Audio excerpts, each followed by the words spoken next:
Hello friends, तो आज हम लोग जानेंगे चैप्टर 3 भूमंडलीकृत विश्व का बनना।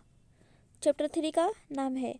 तो क्लास 10 का हिस्ट्री जानेंगे चैप्टर 3। तो ऑब्जेक्टिव क्वेश्चन हम करा चुके हैं। तो आज हम लोग अति लघु उत्तरीय प्रश्न स्टार्ट करते हैं। तो क्वेश्चन नंबर 1 है वैश्वीकरण क्या है।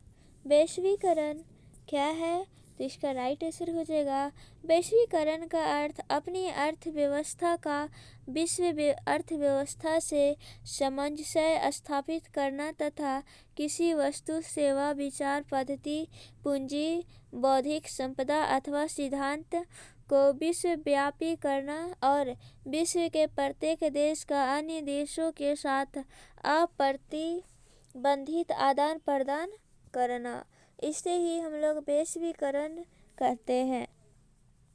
क्वेश्चन नंबर 2 है G77 से आप क्या तात्पर्य है, यानी कि G77 से आप क्या जानते हैं, क्या तात्पर्य है, इस तरह का क्वेश्चन बन सकता है। तो इसका राइट आंसर हो जाएगा 50 और 60 के दशक में विकासशील देशों को पश्चिमी देशों की अर्थव्यवस्था की तेज प्रगति से कई लाभ नहीं मिला, इसलिए उन्होंने अपना एक नया समूह बनाया जो G77 के नाम से प्रसिद्ध हुआ। क्वेश्चन नंबर 3 है गिरमिटिया मजदूर से क्या समझते हैं। गिरमिटिया मजदूर से क्या समझते हैं, तो औपनिवेशिक शासन के दौरान बहुत सारे लोगों को काम करने के लिए दूसरे देशों में ले जाया जाता था। उन्होंने एक एग्रीमेंट के तहत ले जाया जाता था। बाद में इसी एग्रीमेंट को यह मजदूर गिरमिट कहने लगे, जिससे आगे चलकर इन मजदूरों को गिरमिटिया मजदूर कहा जाने लगा। क्वेश्चन नंबर 4 है वीटो का क्या तात्पर्य है। वीटो का क्या अर्थ है। वीटो का क्या अर्थ है, तो निषेधारी कर। इसका यह मतलब है कि अगर किसी प्रस्ताव के पक्ष में सभी देश एकमत हो पर एक देश प्रस्ताव के पक्ष में नहीं, तो वह एक देश अपने शक्ति का इस्तेमाल कर उसे प्रस्ताव को खारिज कर सकता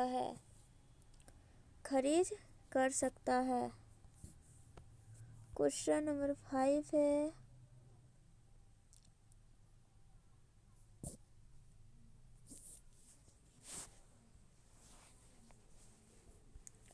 रीडर पेस्ट क्या है।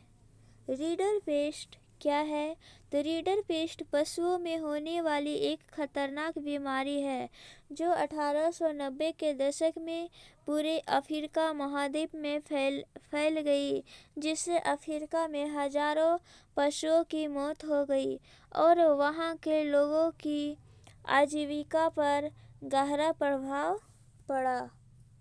क्वेश्चन नंबर 6 है भूमंडलीकृत विश्व के बनने की प्रक्रिया में कौन कौन से कारक उत्तरदायी है। तो भूमंडलीकृत विश्व के बनने की प्रक्रिया में मुख्यतः 3 कारण उत्तरदायी है। क व्यापार का, ख काम की तलाश में एक जगह से दूसरी जगह जाते लोग का, ग पूंजी व बहुत सारी चीजों की वैश्विक आवाजाही का। क्वेश्चन नंबर 7 है होशे क्या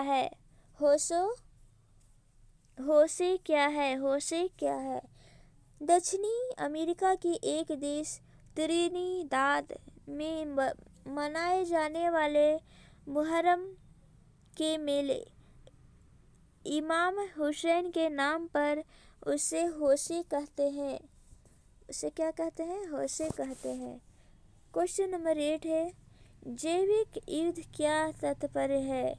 जैविक युद्ध से क्या तात्पर्य है? तो जैविक युद्ध में किसी व्यक्ति, वस्तु अथवा पौधे को मारने के उद्देश्य से उसमें जीवाणु, विषाणु अथवा फफूंद जैसे जैविक आवेश अथवा संक्रमणकारी तत्वों का उपयोग किया जाता है। जैसे यूरोपीय सेना ने अमेरिका पर कब्जा करने के लिए चेचक नामक कीटाणु का प्रयोग एक हथियार के रूप में किया। क्वेश्चन नंबर 9 है NIEO क्या तात्पर्य है? तो NIEO का अर्थ है न्यू इंटरनेशनल इकोनॉमिक ऑर्डर, नई अंतर्राष्ट्रीय आर्थिक प्रणाली, जिसका आशय है कि विकासशील देशों को इस नई व्यवस्था में अपनी साधनों पर सही अर्थों में नियंत्रण मिल सके।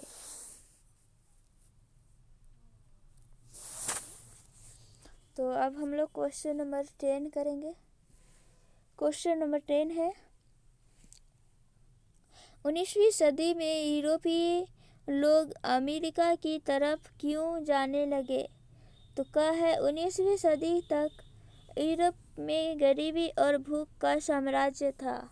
क्या है नगरों में जनसंख्या काफ़ी बढ़ गई थी और वहाँ भयानक रोग व्यापक रूप से फैले हुए थे। गा है धार्मिक विवाद आम थे और धार्मिक असंतुष्टों को दंडित किया जा रहा था। अतः लोग यूरोप छोड़कर अमेरिका में प्रवास करने लगे, यानी कि रहने लगे। क्वेश्चन नंबर 11 है युद्धोत्तर अंतर्राष्ट्रीय आर्थिक व्यवस्था का मुख्य उद्देश्य क्या था? क्या है औद्योगिक विश्व में आर्थिक स्थिरता को बनाए रखा जाए। खा पूर्ण रोजगार के साधनों का विकास करना। क्वेश्चन नंबर 12 है विनिमय दर से क्या समझते हैं? विनिमय दर से आप क्या समझते हैं? तो विनिमय दर से किसी देश की मुद्रा को जोड़ना है जिससे कि इसका प्रयोग दूसरे देशों के साथ व्यापार में किया जा सके। मुख्यतः दो विनिमय दर, स्थिर विनिमय दर और दूसरा अस्थिर विनिमय दर। क्वेश्चन नंबर 13 है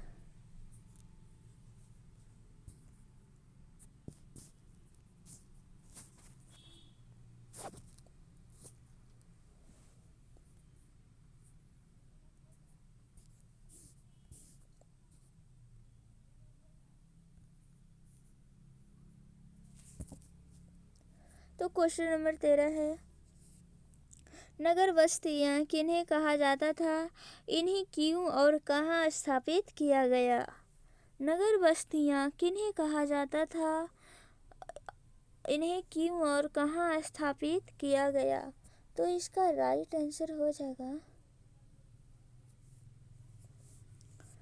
पंजाब के अर्ध रेगिस्तानी जमीनों को उपजाऊ बनाने के लिए नहरों का जाल बिछा दिया गया।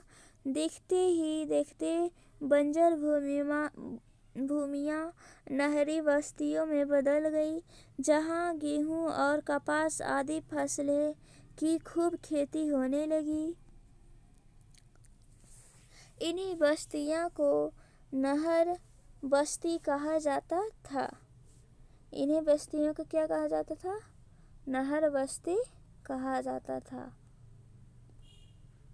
तो थैंक यू फ्रेंड्स, आज हम अति लघु उत्तरीय प्रश्न में सारा का सारा करा दी हूँ।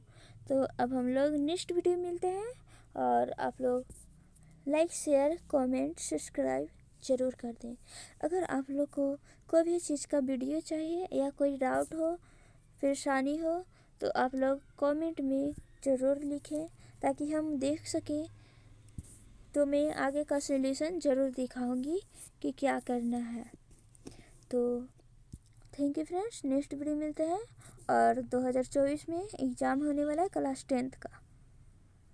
सॉरी 2025 में। इसलिए अभी से ही आप लोग लग जाइए तैयारी में। तो thank you friends, next video मिलते हैं।